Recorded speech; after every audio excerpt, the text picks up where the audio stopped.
Mga kaibigan, handa na ba kayong kilabutan? Sa kwentong ito, makikilala natin ang isang ama at anak na naghahanda para sa Halloween sa Quezon City. Sa gitna ng kasiyahan, may mga kakaibang dekorasyon at misteryosong figura na nagdudulot ng takot sa kanilang paligid.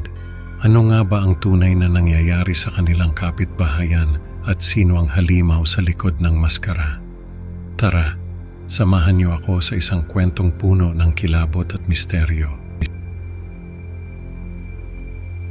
Magandang araw po sa inyo mga tagapakinig ng mga kwentong katatakutan. Ako po si Alfonso, isang simpleng ama na nag-aalaga sa aking 7 taong gulang na anak na si Carlo. Nakatira kami sa isang tahimik na barangay sa Quezon City. Matagal na kaming magkasama mula nang mawala ang kanyang ina. Sa kabila ng mga pagsubok, sinisikap kong gawing masaya ang aming buhay, lalo na sa mga espesyal na okasyon tulad ng Halloween.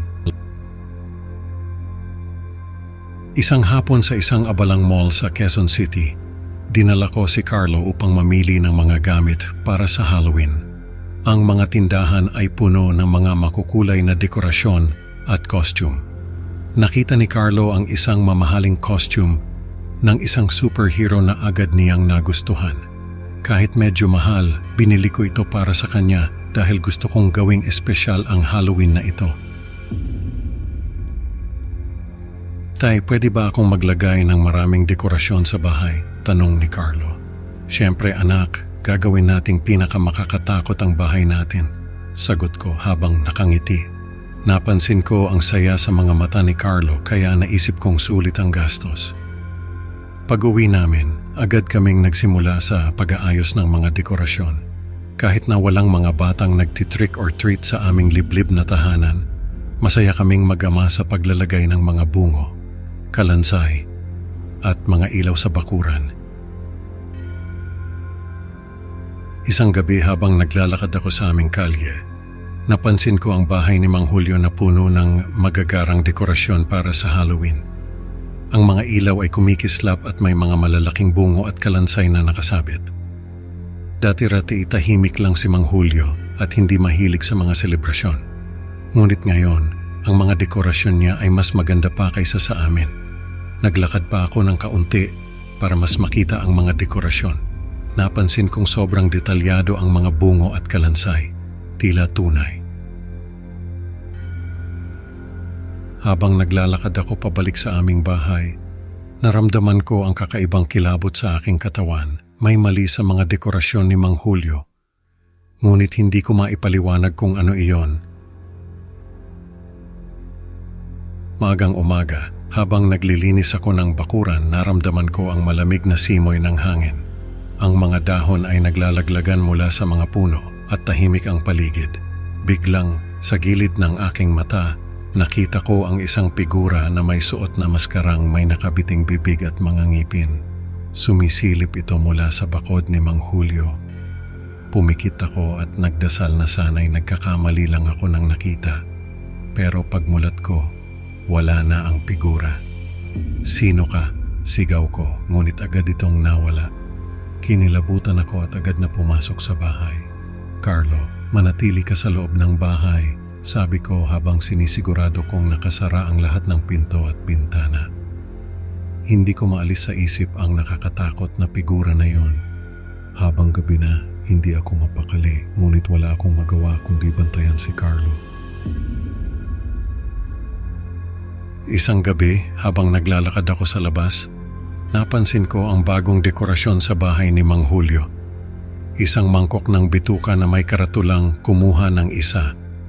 Naalala ko ang kakaibang pagkikita namin ni Mang Julio kung saan sinabi niyang siya ay isang biologist na nagtatrabaho sa isang military base. Nagsimula akong magduda sa tunay na pagkatao niya. Bakit ganito ka makatotohanan ang mga dekorasyon niya? Tanong ko sa sarili habang tinitingnan ang mga bituka. Bumalik ako sa bahay at sinubukang kalmahin ang aking sarili, ngunit hindi ko maiwasang mag-isip tungkol sa mga nakita ko. Nagpasya akong bantayan ang bahay ni Mang Julio mula sa bintana namin. Tay, bakit parang natatakot ka? Tanong ni Carlo habang naglalaro siya ng kanyang costume. Wala anak, huwag kang mag-alala. Sagot ko, pilit nang umingiti. Habang natutulog si Carlo, patuloy akong nagbabantay sa bintana. Iniisip kung ano ang tunay na nangyayari sa aming kapitbahayan. Kinabukasan, nagpasya akong magtanong-tanong sa ibang kapitbahay tungkol kay Mang Julio at sa kanyang mga kakaibang dekorasyon. Isang umaga napansin kong ayaw hubarin ni Carlo ang kanyang costume. Kahit na pinilit ko siyang magpalit, ayaw niyang sumunod. Anak, bakit ayaw mong hubarin ang costume mo? Tanong ko. Masaya ako kapag suot ko ito, Tay, sagot niya. Samantala, napansin ko na nagdagdag pa si Mang Julio ng mas maraming dekorasyon. May mga ilaw na pinag-ugnay sa mga makatotohanang bituka na may masangsang na amoy. Bakit parang masyadong makatotohanan ang mga dekorasyon ni Mang Julio? Tanong ko sa sarili habang pinagmamasdan ang kanyang bakuran. Tay, pwede ba tayong maglagay pa ng mas maraming dekorasyon? Tanong ni Carlo. Sige anak, gagawin nating pinakamakakatakot ang bahay natin, sagot ko, ngunit may kaba sa aking dibdib. Habang naglalagay kami ng mga dekorasyon, hindi ko maiwasang mag-alala sa kakaibang pagbabago sa aming kapitbahayan at sa hindi maipaliwanag na pag-uugali ni Carlo. Isang gabi, muling nasilayan ko ang figura na may maskara. Ngunit sa pagkakataong ito, napagtanto kong hindi ito isang maskara kundi ang tunay na mukha ng nilalang. Nakita ko itong hinahabol at hinuhuli ang isang pusa. Ang mga mata nito ay nagliliwanag sa kadiliman at ang bibig nito ay puno ng matatalim na ngipin. Kinilabutan ako at napagtanto kong may mas malaking panganib sa aming paligid. Ngunit sa kabila ng aking takot, nagpasya akong huwag kumilos dahil papalapit na ang Halloween at nais kong maging masaya si Carlo. Tay, bakit parang natatakot ka? Tanong ni Carlo. Wala anak, huwag kang mag-alala, sagot ko pilit nang umingiti. Habang natutulog si Carlo, patuloy akong nagbabantay sa bintana. Iniisip kung ano ang dapat kong gawin upang protektahan ang aking anak. Isang gabi, habang nasa isang party sa aming kapitbahay, nakita ni Carlo ang nilalang na nagnanakaw ng mga costume. Ang mga mata nito ay nagliliwanag sa dilim at ang bibig nito ay puno ng matatalim na ngipin. Tay, sino yon? Tanong ni Carlo habang tinuturo ang nilalang.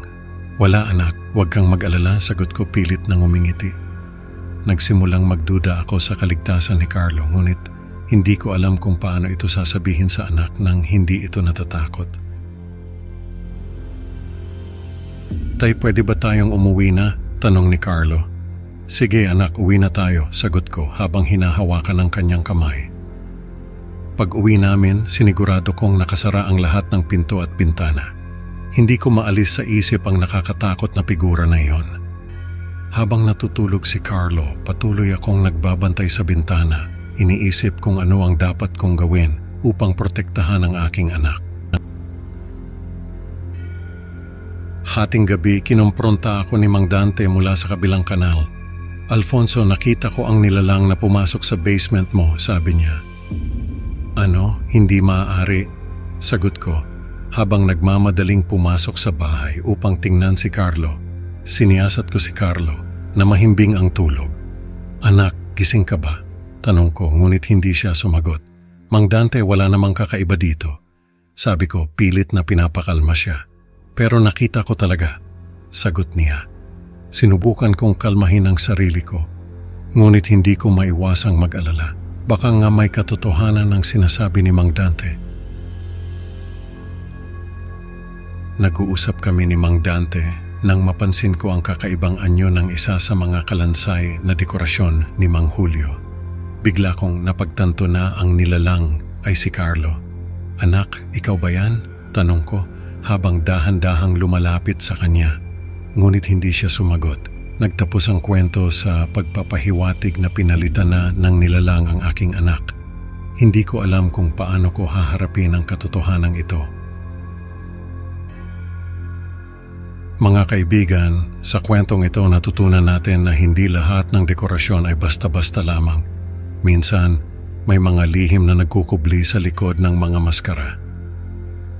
Maraming salamat sa pakikinig at huwag kalimutang i-like at i-subscribe ang Creepy Pinoy Stories para sa mas marami pang nakakakilabot na kwento. Hanggang sa susunod na upload mga kaibigan, mag-ingat sa mga dekorasyong tila masyadong makatotohanan. Paalam at matulog kayo ng mahimbing kung kaya nyo.